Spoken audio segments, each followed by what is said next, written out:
السلام عليكم ورحمة الله تعالى وبركاته. مرحبا بكم جميعا في هذا الفيديو. إذن إن شاء الله الفيديو خاص بالنسبة للتلاميذ الأولى باك أدب المقبلين على الاجتياز الامتحان الجوي إن شاء الله لهذه السنة، وبالضبط مادة الرياضيات. المهم هنا غير كملاحظة الله يرضى عليكم، يعني هناك مجموعة من التلاميذ كيتواصلوا معايا في الخاص.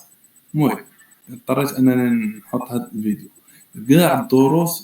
كاع الدروس تقريبا بالامتحانات بجميع الحالات راني مطرق ليها محاضرة، ولكن نزولا عن الرغبة من مجموعة من التلاميذ إن شاء الله ابتداء من الغد غادي نبقى نصحح معكم نماذج امتحانات تجريبية وفقا للإطار المرجعي. يعني هذاك الشيء إن شاء الله اللي عاد تجيو الامتحان الجهوي تصادفوه كما هو.